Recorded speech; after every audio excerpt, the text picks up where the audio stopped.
Hey everyone, it's Ben Hardy here, and in today's video, I'm going to be reviewing the Audi S3. Before we get into this video, I want to give a huge shout out and thank you to the Strong Audi here in Salt Lake City, Utah for giving me some time with this S3.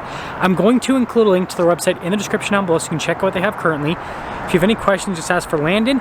And then on a side note, if you want to save time and money the next time you purchase a car, link to my car buying guide in the description down below. Let's get into it.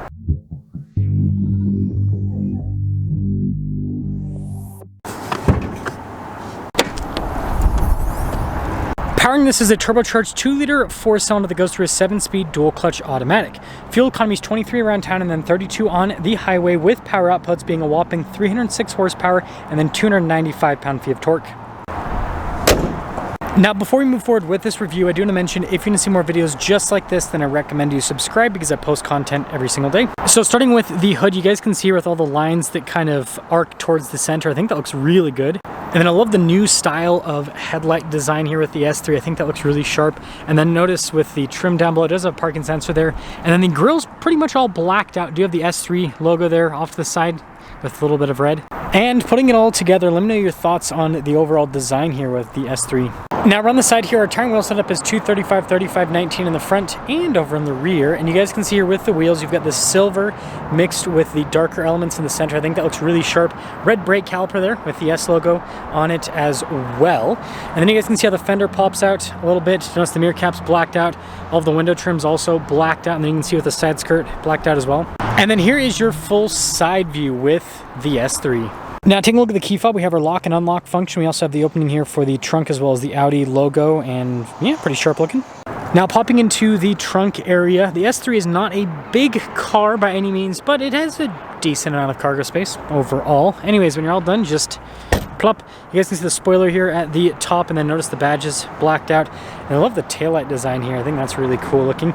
Blacked out exhaust tips here, and then you guys can see the diffuser at the bottom. And putting it all together, let me know your thoughts on the overall design here with the S3. Now popping inside, you guys can see you've got a little ambient lighting strip there at the top, soft touch trim down below, and I love the cross stitching design. And then taking a look at the seats, these are pretty fancy looking. Look at all the stitching. Legroom's really good. We've got a little storage net there. We've got some vents here in the center, USBs as well. And it looks like we do have a cup holder armrest. I like the trim. It's got a very soft texture to it. Anyways, headroom, it's good. Now taking a look at the front door panel, it's soft-ish touch here at the top. You guys can see the ambient lighting strip in this trim piece. Memory seat function, and then more soft touch down below. All of our window controls here, we've got our mirror adjustments as well, and then we do have a blind spot warning with the mirrors, just double checking. Then we get our S logo on the seat, and then you guys can see again with the cool design down the center. Power adjustments here on the side. And look at the pedal layout down below. Light controls as well.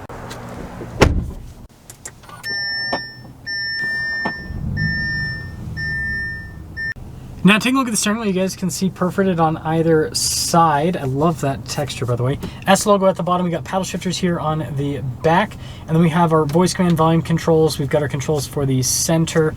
And then you've got a bunch of stocks here on the back.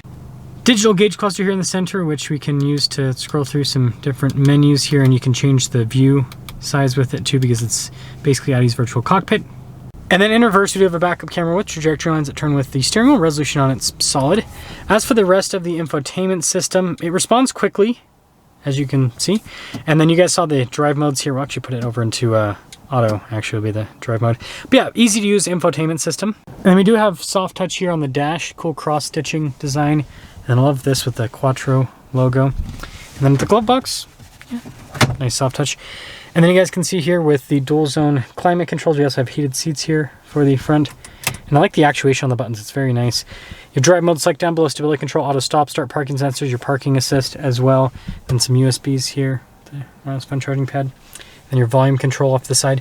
And you guys can see the transmission select right there. Some more cup holders here with your parking brake 12 volt. And then you could storage space in the center console. Nice padding on the top. And the last thing, we do have a sunroof.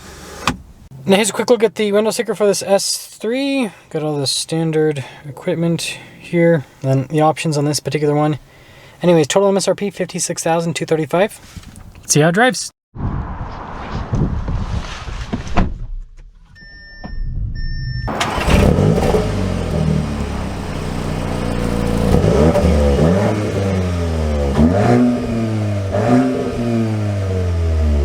Let's talk about visibility before I set off. Here's visibility over the hood, both the mirrors, through the rest of the rear, and Audi S3 away. And guess what? I checked my YouTube channel and I have never posted a review on an Audi S3 that at least I could find when I did the search.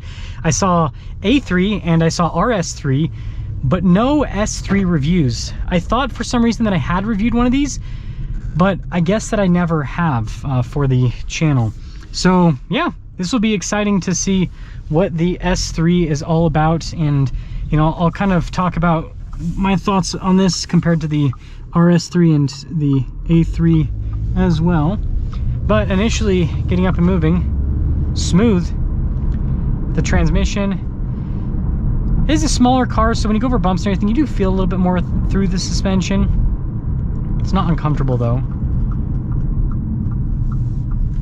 I love the lightweight, nimble feel. Man, this car is so small that Rivian trucks aren't that big, and the truck looked enormous.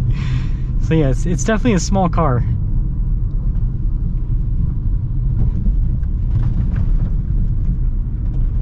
Yeah, I mean, it's not, the ride quality not too bad, honestly. It is not too bad, all things considered.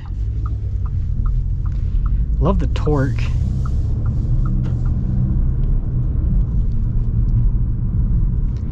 Yeah, it's got like a very, it's a weird thing to say, it's got like a very beefy feel to this 4-cylinder. Like, you just don't expect that of a 4-cylinder.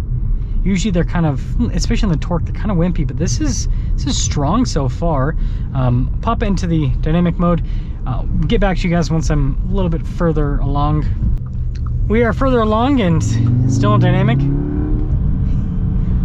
Some nice sounds out of a 4-cylinder. Wow. Does some popples out of the exhaust. That's always fun. I'm a fan of that.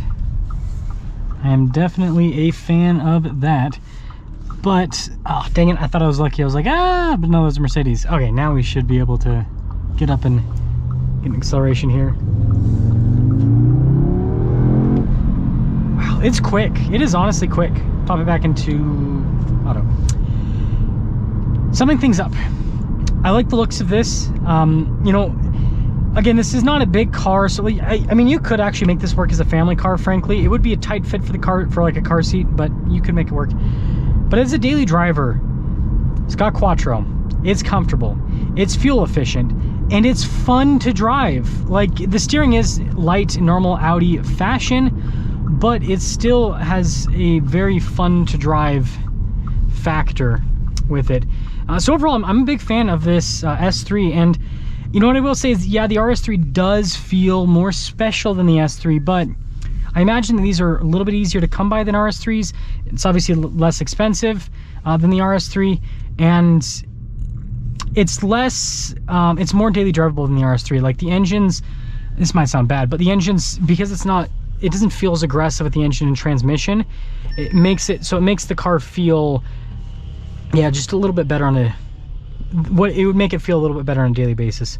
Anyways, let me know what you guys think about the, it's a tight fit. Let me know what you guys think about the S3, and let me know if, again, consider like, because we have to consider, like, I know I hate how car journalists are like, money not considered, right? You have to consider money.